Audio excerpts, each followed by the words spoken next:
सियासत को बयां करती है दुर्लभ चित्र। जब पूर्व सीएम राज्य से अनायास मिल गए गौरव गोगोई। उदयपुर एयरपोर्ट पर हुआ यह घटनाक्रम। राजस्थान कांग्रेस स्क्रीनिंग कमेटी के चेयरमैन हैं गौरव गोगोई। वहीं सदस्य अभिषेक दत्त और गणेश गोदियाल भी पूर्व सीएम राज्य से मिले। कांग्रेस प्रभारी वीरेंद्र सिंह राठौड़ ने भी मुलाकात की। वहीं पूर्व सीएम राज्य बीजेपी के राष्ट्रीय नेता हैं। वहीं गौरव गोगोई भी लोकसभा में सांसद हैं। राजे लंबे समय तक संसद की सदस्य और केंद्रीय मंत्री रह चुकी हैं। राज्य के पुत्र दुष्यंत सिंह सांसद हैं। गोगोई के साथ लोकसभा में गौरव गोगोई को राहुल गांधी का काफी करीबी माना जाता है। बहरहाल चुनावी समय में अनायास मुलाकात के भी कई मायने होते हैं और वो चंद तस्वीरें फोर्स इंडिया आपको दिखा रहा है।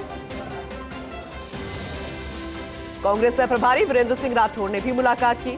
तो ये राजनीति से पर अनायास जो तस्वीरें निकल कर आती हैं वो बेहद खास हो जाती है। उदयपुर एयरपोर्ट पर ही ऐसा घटनाक्रम हुआ। पॉलिटिकल एडिटर योगेश शर्मा जी हमारे साथ जुड़ गए हैं, उनका रुख करेंगे।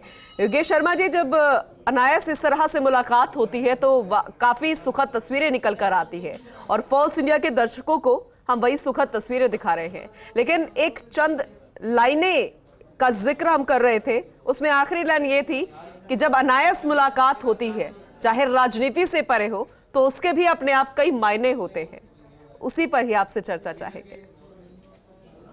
देखिए, चुनावी मौसम है और इस मौसम में अगर इस तरह अनायास मुलाकात होती है तो राजनीतिक बातें लाजमी हो जाती हैं। और यहाँ पर खास तौर पर वसुंधरा राजे, एक बड़ा चेहरा देश की राजनीति का, राजस्थान की वो 2 बार मुख्यमंत्री रही। गौरव गोगोई के पिता मुख्यमंत्री रहे असम में और उनका बड़ा नाम रहा। गोगोई परिवार नॉर्थ ईस्ट का एक बड़ा राजनीतिक घराना है और उसी की विरासत को वो गौरव गोगोई आगे बढ़ा रहे। लेकिन राजस्थान में बहुत ही महत्वपूर्ण जिम्मेदारी स्क्रीनिंग कमेटी की, और तस्वीरें बता रही किस तरह से आपस की बातचीत अपने आप में हो रही है। इसका यही कारण है कि मुख्यमंत्री रह चुकी वसुंधरा राजे, उनका एक अपना कहा जा सकता है कि जिस तरह का कद है, तो निश्चित तौर पर, और तमाम जो लीडर कांग्रेस के हैं वो दूसरी तीसरी पीढ़ी के नेता हैं, तो वो भी वसुंधरा राजे से उनकी राजनीतिक मुद्दों पर, राजस्थान को लेकर, देश की राजनीति और कमोबेश शिष्टाचार मुलाकात, क्योंकि हमारे प्रदेश की एक कहा जा सकता है कि एक शैली है कि हम मेहमानों का स्वागत भी करते हैं, चाहे वो विचारधारा से परे हो। तो मुझे लगता है कि जिस तरह का एक सुंदरा राजे का एक पूरा आभामंडल है, तो निश्चित तौर पर वो उनके साथ जो बातचीत का जो दौर चला होगा उसमें तमाम धर्म से जुड़ी बात और आस्थाओं से जुड़ी बात, राजस्थान के कल्चर से जुड़ी बात और राजनीति तो एक अपने आप में होनी है, क्योंकि चुनाव सामने है। तो यहाँ पर एक और जहाँ बीजेपी की राजस्थान की वो सबसे बड़ी और सबसे पॉपुलर लीडर है। और योगेश जी, अभी हम चर्चा कर रहे हैं तस्वीरों को देखकर, लेकिन तस्वीरों को तो राजनीति के लोग भी देख रहे होंगे, दोनों पार्टियों के लोग भी देख रहे होंगे। चर्चा तो अब वहां भी शुरू होगी। देखिए, तस्वीरों के मायने होते हैं, चाहे वो 2 नेता मिले और व्यक्तित्व आपस में मिले। और यहाँ पर जिस तरह ये मुलाकात शिष्टाचार की मुलाकात है, लेकिन एक राजनीतिक अर्थों को लिए हुए है, क्योंकि एक और वसुंधरा राजे, कांग्रेस पार्टी, राजस्थान की कांग्रेस की बहुत सारी उम्मीदें वसुंधरा राजे से टिकी हुई।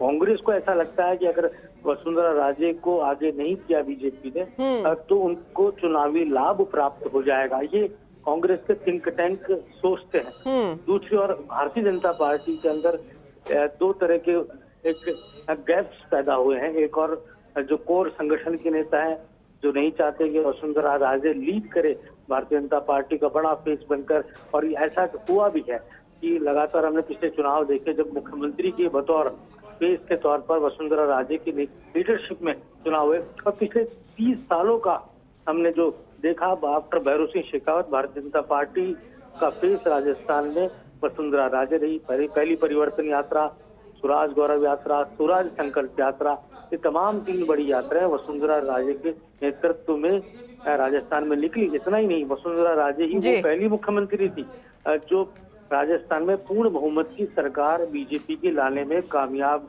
हुई थी। और एक दौर तो ऐसा भी आया जो राजस्थान में अब तक के सबसे कम स्कोर, मतलब 21 सीटों पर उन्होंने कांग्रेस को लाकर खड़ा जी। कर दिया। तो और आज ये दौर भी हम देख रहे हैं जब 4 दिशाओं से 4 यात्राएं भारतीय जनता पार्टी की निकल रही है, लेकिन वसुंधरा राजे फेस के तौर पर नहीं नजर आ रही।